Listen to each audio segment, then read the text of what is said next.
Hi, how's it going? My name is Dominic Barbado, and I'm actually feeling motivated to make 2 YouTube videos today. So if you, by any chance, end up watching my other book summary video, I will be wearing the same clothes. This is not because I wear the same clothes on a daily basis. This is just because I had some time and I wanted to record 2 book summaries and I was motivated to do it, so why not?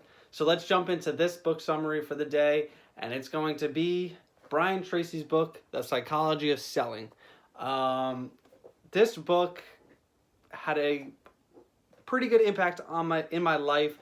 Some of the stuff inside that he writes about, I've read about in other books, but for me, I was looking for a book on selling and the psychology of selling, or what it takes to actually sell.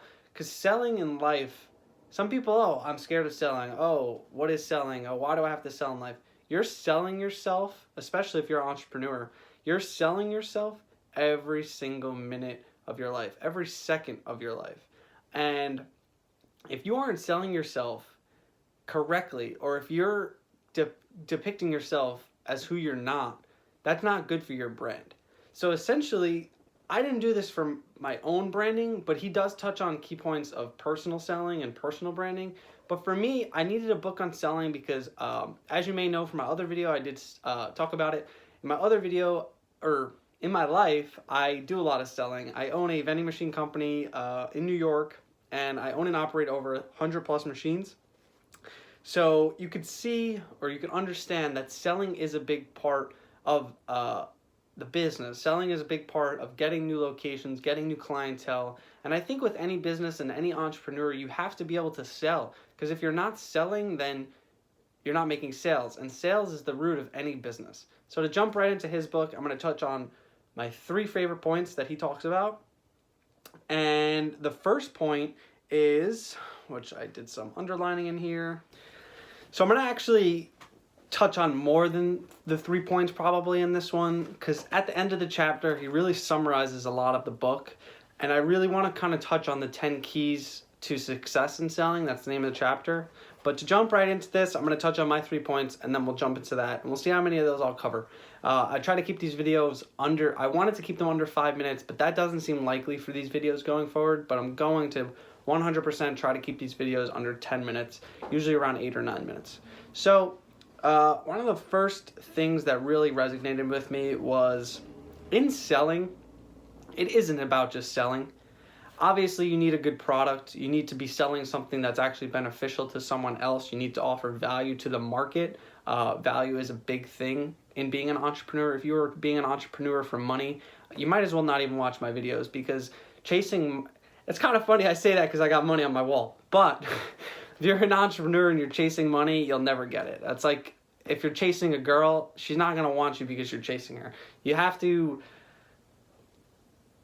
not chase money. Simply put, you have to not chase money, because chasing money, you won't get it. But in selling, the point that I want to get at is people need to trust you.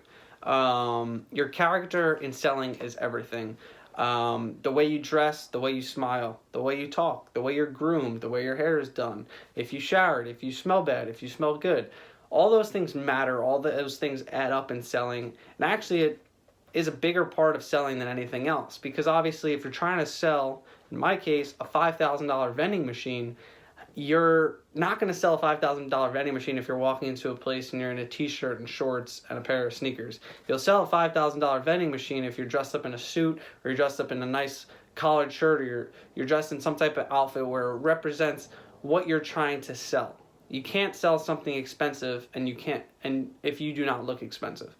So your character is everything. That was the first point. And obviously the people need to trust you. You want to build a relationship in selling. If the person doesn't trust you, you can't expect them to buy from you. And this was a big thing for me. And this is actually something I knew, but I didn't know it in the point that he talks about in this book. This is a highly recommended book. This is one of my top 5 books on all the books I've read. I've read well over 125 books over the past 2 years.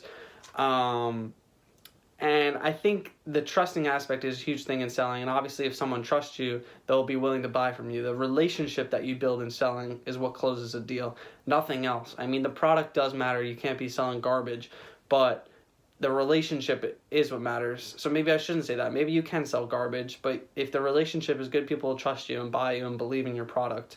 And then just to touch a little bit more on that, persistence, but be polite. So I try to put that in that point a little bit because I really wanted to touch on that because that was in that same chapter. You have to be persistent in selling, and that's always a big thing, and people get scared of it. Oh, I got to be persistent, I got to sell, I got to force them to buy from me. But if you're thinking like that, then you think your product isn't good. Obviously, your attitude of what you're selling makes a huge difference in if the item is going to sell. If you're walking into these places with no enthusiasm of what you're selling, you're not going to sell anything. You have to be very powerful in the way you approach a sale, and every sale matters, and every person you speak to matters, and you're selling every single second. So you have to be persistent, but you have to be polite. And if you're not polite, then obviously your persistence is kind of taken as being ignorant and naive because you're not actually listening to the person. You're going to get no's in this business, and that's another thing that I'll touch on the end that he really talks about. Selling is a numbers game, but I'll touch on that a little later. Second point, the person who asks questions has control. This was eye-opening for me because I never realized when I was selling, and I've over probably 500-600, probably over 1,000 people I've tried to sell to, whether I've done it or locating services that I've had done for me. I've had so many sales encounters in my life, and honestly, it's probably more than 1,000 because, like I said, you're selling in your life, so you're selling every single second. So the thing is, if you're asking the questions in the situation, you have the control. You have to think like in college or in high school or in school in general. Who's asking the questions? The teacher. And then if someone in the class, if the teacher asks a question, obviously, I guess sometimes the students don't answer. Obviously, I can relate to this because I am 21 and I'm getting my master's right now.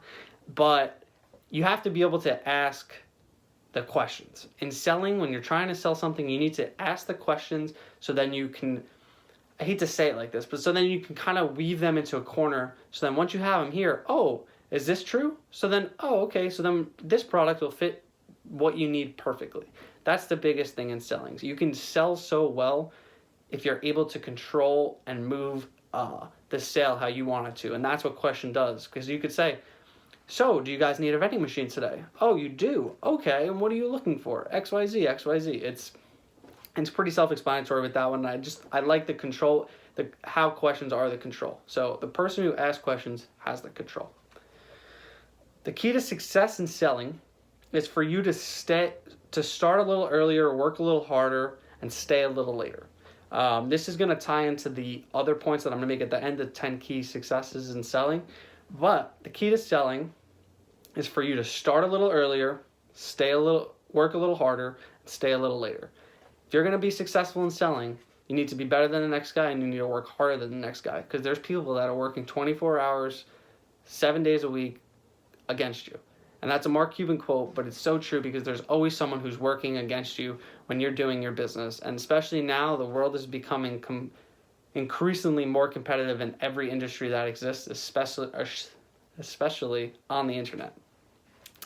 And that's just a little quote that I wanted to pull out, and I do believe that to be true, and I do try to I do have that quote resonated with me because obviously if you want to be successful in anything, you need to work a little harder, stay a little longer, and start a little earlier.